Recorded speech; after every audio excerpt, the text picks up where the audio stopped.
नमस्कार, मैं विभा पाटकर। आज हम अपने पाठ्य पुस्तक आरोह भाग 2 के पाठ बादल राग का अध्ययन करेंगे।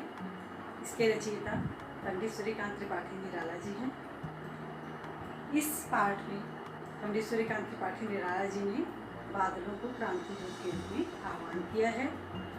गिरती है समीर सागर पर अस्थिर सुख पर दुख की छाया, जबकि दग्ध हृदय पर निर्दय विप्लव की प्लावित माया। इस काव्यांश में कवि यह कहने का प्रयास कर रहे हैं कि हे बादल, तुम आओ और क्रांति करो। क्रांति से जो पूंजीपति वर्ग हैं उनको नुकसान होता है, और जो मजदूर वर्ग हैं, निम्न वर्ग हैं, उनको लाभ होता है।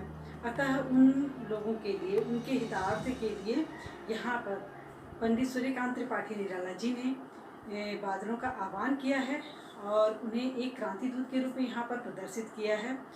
बादल जब आते हैं और क्रांति लेकर आते हैं तो उससे क्या होता है, इस काव्यांश में उन्होंने बताया है। तीरती है समीर सागर पर, जिस प्रकार तीरती अर्थात तैरती है समीर हवा सागर पर, जिस प्रकार से सागर के ऊपर हवाएं तैरती हैं, उसी प्रकार से अस्थिर सुख पर दुख की छाया मंडरा रही है। किसके अस्थिर सुख पर? पूंजीपति वर्ग के अस्थिर सुख पर दुख की छाया मंडराने लगती है। कब मंडराने लगती है? जब बादल गिर जाते हैं, मंडराने लग जाते हैं, बादल जब छा जाते हैं, तब जो पूंजीपति वर्ग हैं, जिन्हें पता है कि ये जो सुख हमने प्राप्त किया है, यह सुख हमने अपने मेहनत के बल पर प्राप्त नहीं किया है, यह हम जो वो पूंजीपति हैं जो भ्रष्टाचार के द्वारा निम्न वर्ग के, मजदूर वर्ग का जो शोषण करके जो सुख प्राप्ति किए हैं, उन पर, उसके सुख पर उन्हें दुख की छाया मंडराते हुए दिखाई देती है। जग के दग्ध हृदय पर निर्दय विप्लव की प्लावित माया।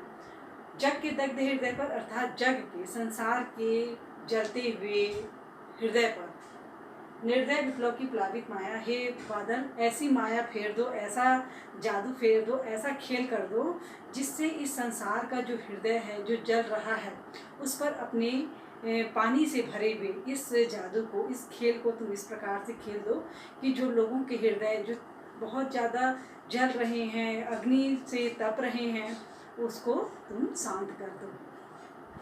दूसरा काव्यांश है, यह तेरी रणतरी भरी आकांक्षाओं से, घन भेदी गर्जन से, सचक सुप्त अंकुर, उर में पृथ्वी के आशाओं से, नव जीवन की ऊंचा कर सिर ताक रहे हैं ए विप्लव के बादल। दूसरे काव्यांश में पंडित सूर्यकांत त्रिपाठी निराला जी ने बादलों का आह्वान करते हुए कहा है कि यह तेरी रणतरी, रण अर्थात युद्ध, तरी मतलब नौका, यह तुम्हारी युद्ध रूपी नौका भरी आकांक्षाओं से, जो आकांक्षाओं से भरी हुई है।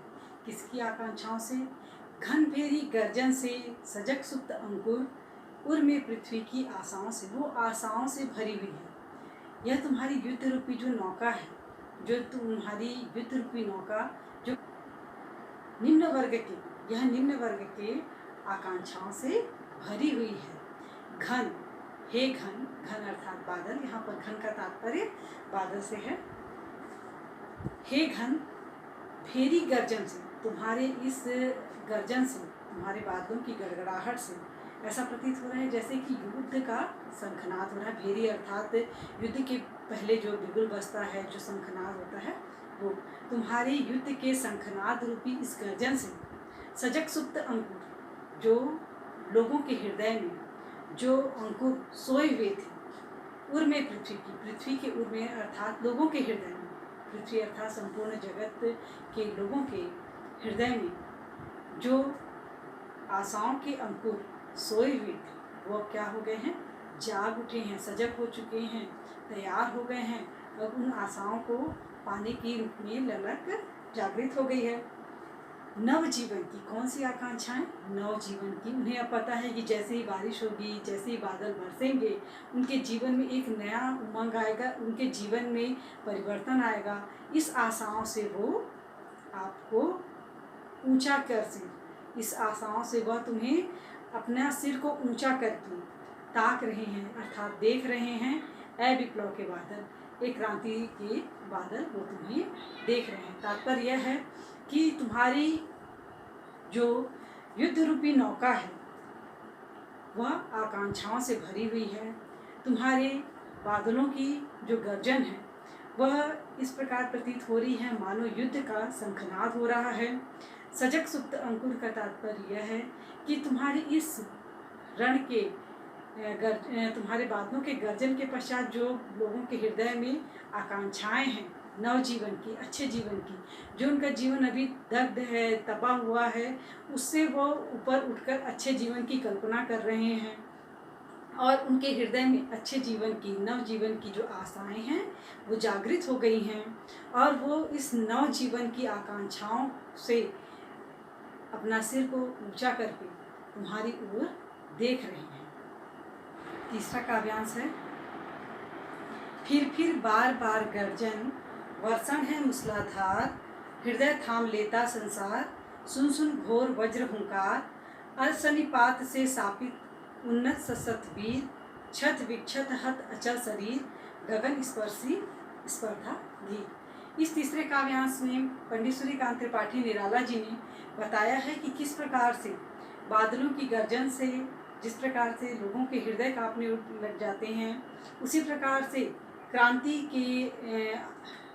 के बिगुल बजने से, क्रांति के डर से पूंजीपतियों के हृदय कांपने लग जाते हैं, क्योंकि क्रांति होने से पूंजीपतियों का ही नुकसान होता है और सर्वहारा वर्ग, निम्न वर्ग को इससे लाभ होता है। अतः पूंजीपति वर्ग इस क्रांति से डर जाता है। उस स्थिति को यहाँ पर उन्होंने पूंजीपति वर्ग पर एक व्यंग करते हुए पंडित सूर्यकांत त्रिपाठी ने इन पंक्तियों पर प्रस्तुत किया है। फिर बार बार गर्जन, वर्षण है मूसलाधार। जैसे जैसे बारिश होती है, बादल गरजते हैं और मूसलाधार वर्षा होती है। मूसलाधार वर्षा का तात्पर्य है बहुत भीषण वर्षा का होना। हृदय थाम लेता है संसार, सुन सुन घोर वज्र हुंकार। बादलों की वज्र के हुंकार जैसी आवाज़ को सुनकर, उसकी गर्जना को सुनकर, बादलों की आवाज़ को सुनकर हृदय थाम लेता है संसार, अर्थात अपने हृदय को थामने के वो संसार डर जाता है, अपना हृदय को थाम लेता है। उसे इतनी डर लगती है क्योंकि क्रांति आने वाली है और उनका जो सुख है वह हो सकता है समाप्त हो जाए। इस डर से वो अपने हृदय को थाम लेते हैं और डर जाते हैं।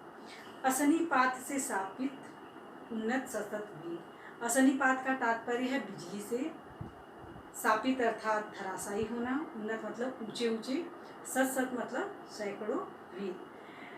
कवि कहते हैं कि जब बिजली गिरती है तब छोटे छोटे चीज़ों पर कोई नुकसान नहीं होता है, छोटे पेड़ पौधों पर कोई नुकसान नहीं होता है।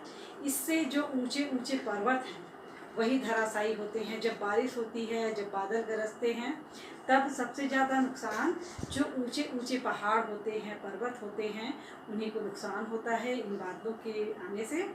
अतः वे क्या हो जाते हैं, धराशायी हो जाते हैं। छत विक्षत हत अचल शरीर। अचल अर्थात अडिग, जो पहाड़ के समान उनका शरीर होता है। पहाड़ अचल शरीर का तात्पर्य यहाँ पर पर्वतों से है। पर्वत का तात्पर्य यहाँ पर पूंजीपति वर्ग से है, जो बहुत ऊंचे हो चुके हैं, बहुत समृद्धशाली हो चुके हैं। वे क्या हो जाते हैं, छत विक्षत हो जाते हैं, वे हत हो जाते हैं, घायल हो जाते हैं। हत अर्थात मरा होना है, वो मर जाते हैं। उससे किससे मर जाते हैं, जब बादलों की क्रांति आती है तब गगन स्पर्शी स्पर्धा धीर। जो ये ऊंचे ऊंचे पहाड़, धीर अर्थात पूंजीपति वर्ग से, हाँ, स्पर्धा यानी होड़ लगाए हुए हैं किससे, गगन से। वो गगन को छूने के लिए, वो आकाश को छूने के लिए स्पर्धा किए हुए ये पहाड़ को ही सबसे ज़्यादा नुकसान पहुंचता है जब बादल बरसते हैं। जब क्रांति आती है तो सबसे अधिक नुकसान पूंजीपति वर्ग को होता है। ऐसा यहाँ पर पंडित सूर्यकांत त्रिपाठी निराला जी ने बताया है।